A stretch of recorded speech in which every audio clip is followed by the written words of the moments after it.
अस्सलाम वालेकुम। आज जो टॉपिक पढ़ेंगे वो है difference between exudate and transudate.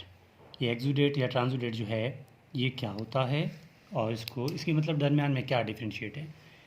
अच्छा, इसको समझने के लिए सबसे पहले आपको पता हो कि ये बनते किस तरह है एक्सुडेट या ट्रांसुडेट। ठीक है, ये मिसाल के तौर पर हमारे पास क्या है, एक ब्लड वेसल्स है। ठीक है, एक ब्लड वेसल है, यहाँ पर भी ये ब्लड वेसल है।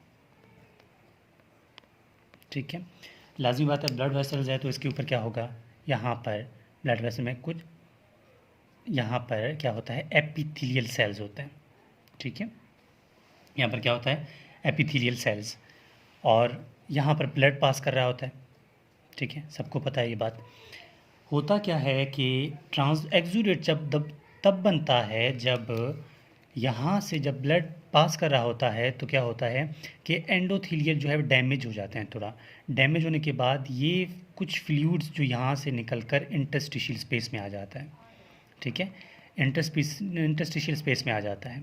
इस स्पेस में जब ये आएगा तो इस फ्लूइड के अंदर प्रोटीन ज़्यादा होगा। ठीक है, प्रोटीन यहाँ पर ज़्यादा होगा, ये इसको बोलते हैं हम एक्सुडेट। कैसे बना था, एंडोथीलियल डैमेज हुआ था। ठीक है, अब ट्रांसुडेट की बात करते हैं। ट्रांसुडेट में क्या होता है कि एंडोथीलियल नॉर्मल है। ठीक है, एंडोथीलियल का कोई प्रॉब्लम नहीं आ रहा, ब्लड पास कर रहा है, लेकिन हाइड्रोस्टैटिक प्रेशर की वजह से क्या होता है कि ब्लड जो है, ब्लड से यहाँ कुछ फ्लूइड बाहर निकल आता है।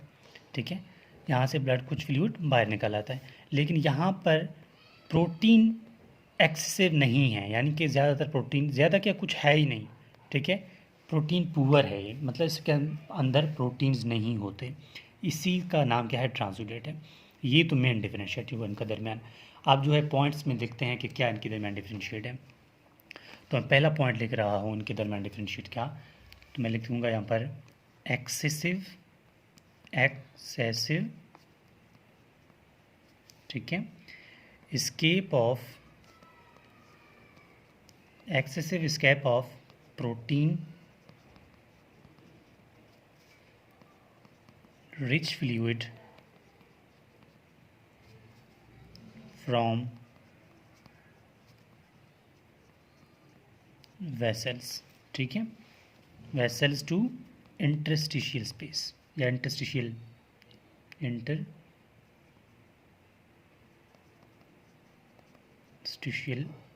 Space.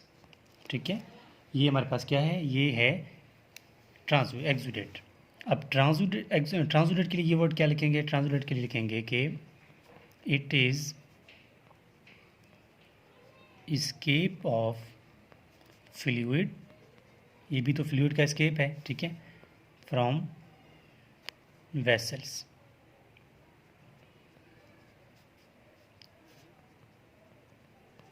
And this is protein poor, यानी इसके अंदर क्या है, प्रोटीन नहीं है। ठीक है, इसके अंदर प्रोटीन नहीं है। ये पहला डिफरेंशिएट हुआ इनके दरमियान। सेकंड पॉइंट, ठीक है, सेकंड पॉइंट ये है कि इट इज़ फॉर्म्ड, अभी तो आपको बेसिक कॉन्सेप्ट भी पता चल गया। It is formed due to damage of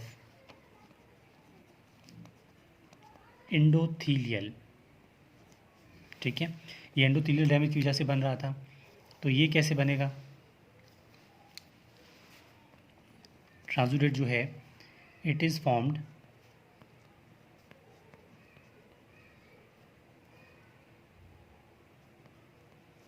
due to high hydrostatic pressure. ठीक हो गया। अब नेक्स्ट पॉइंट यानी थर्ड पॉइंट एक्सुडेट में आता है, it is protein rich content. Protein rich contents, यानी इसमें प्रोटीन ज़्यादा होता है, ये प्रोटीन पुअर है। It is protein poor. ठीक है, यानी इसके अंदर प्रोटीन नहीं होते। लास्ट पॉइंट इसमें क्या होता है, it has coagulability is it has, इसमें क्या होता है कि यानी कोगुलेशन की एबिलिटी इसमें प्रेजेंट होती है, इट हैज़ या इट इज़ एबल, ठीक है, it is able for coagulability due to presence of fibrinogen या फाइब्रिनोजन, ठीक है। तो इसमें क्या लिखेंगे, इसमें लाजमी बात है एब्सेंट होगा, यहाँ पर क्या है,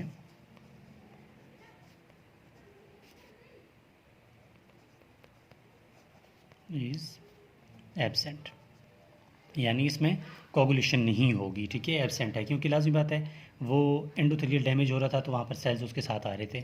यहाँ पर क्या होगा कि सिर्फ हाइड्रोस्टैटिक प्रेशर की वजह से फ्लूइड जो है वो बाहर आ रहा था। तो ये है हमारे पास के एक्सुडेट और ट्रांसुडेट क्या होते हैं और इनमें मेन क्या फ़र्क है। और यहाँ पर मैं अपना व्हाट्सएप कॉन्टैक्ट लिख रहा हूँ, किसी स्टूडेंट को किसी टॉपिक में मसला हो तो वो मुझसे वाया व्हाट्सएप कॉन्टैक्ट कर सकता है, ताकि उसके लिए जितने भी जो टॉपिक उसको समझ नहीं आ रहा तो हम वो टॉपिक अपने चैनल पे अपलोड कर दें। तो सो इसके बाद काइंडली चैनल को सब्सक्राइब करें, शेयर करें, कमेंट करें, और होपफुली आपको टॉपिक की समझ आ गई होगी। फिर भी कोई कन्फ्यूजन है आप व्हाट्सएप में भी पूछ सकते हैं, बाय कमेंट बॉक्स में कमेंट करके भी पूछ सकते हैं।